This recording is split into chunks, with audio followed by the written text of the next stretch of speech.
sommes donc ce soir réunis pour lancer la Fondation Insta, en tout cas de façon officielle.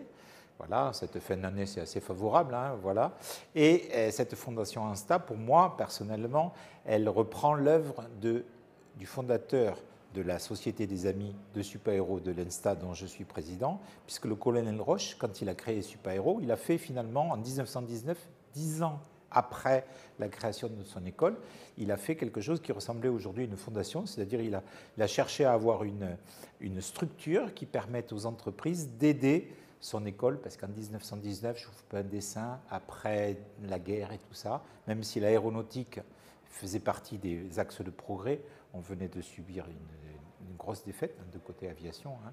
L'aviation était un peu en berne, donc il y avait des jeunes qui voulaient étudier, mais derrière, il n'y avait pas beaucoup de relais. Et donc, il a demandé aux petites entreprises, il y avait des TPE, des start-up, on dirait aujourd'hui, qui créaient, il leur a demandé d'aider son école. Voilà.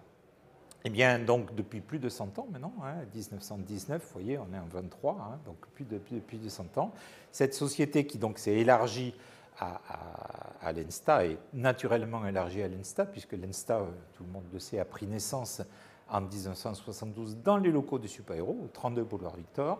Eh bien, donc, l'Insta progresse. Elle va encore progresser d'ailleurs avec la fusion avec Insta Bretagne, hein, ça fait partie des axes de progrès. Et l'Insta progresse, elle progresse en formation, elle progresse en recherche, elle progresse aussi, c'est une dimension qui est très importante pour moi, dans l'entrepreneuriat pour aider les jeunes étudiants qui sortent de cette école et plus globalement des autres élèves qui sont autour d'elle dans le P Paris. Hein. Donc, ils sont ces jeunes qui sont pleins d'ambition, pleins de bonnes idées, hein, qui peuvent avoir envie de faire des choses qui sortent un peu de l'ordinaire. Hein. Donc, aller dans des entreprises, quelquefois, c'est un peu dur pour eux parce qu'ils veulent exécuter un projet. Hein. Eh bien, donc, cette fondation va les aider. Voilà. Et ça, c'est aussi, bon, moi je suis un ancien Dassault Aviation, quand M. Dassault a créé sa société, c'était une start-up, il a eu besoin d'aide, il a commencé à faire des hélices, puis des morceaux d'avion, puis des avions, et puis voilà. Donc là, on sait qu'en aidant les jeunes, en aidant l'entrepreneuriat, c'est une bonne chose. Donc la Fondation Insta a ça comme ambition. Bon, naturellement, ça va venir progressivement, hein, on est encore au balbutiement, mais il faut donner, qu'on soit élève, qu'on soit, enfin plus ou moins ancien élève, qu'on soit parent d'élève, qu'on soit ami, qu'on soit même d'autres horizons. Si on peut croire en cette école a une grande ambition, que ce soit dans le génie maritime.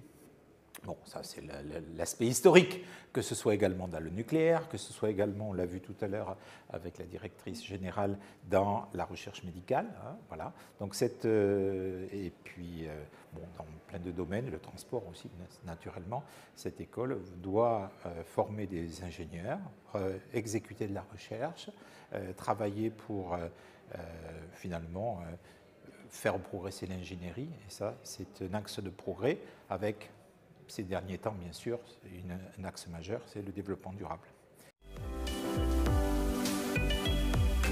Je vais en parler. Hein. J'ai travaillé pour la Fondation Isaïe Super-Héros lorsque nous l'avons mise en place, il y a plus de 10 ans maintenant. Et donc, je suis fier aussi aujourd'hui d'être dans le comité de gestion de cette fondation, puisque nous démarrons une nouvelle aventure. Hein. Il y a eu des tentatives précédentes, mais là, en travaillant sous l'égide de la Fondation de l'École Polytechnique, on sait que la Fondation va avoir des bases solides, des outils solides, des références solides, et qu'elle va pouvoir attirer beaucoup, enfin de quoi c'est ce que j'espère, beaucoup de dons, beaucoup d'aides en provenance en particulier des entreprises, mais aussi des anciens, ou du monde du génie maritime, et puis de toute la communauté Insta.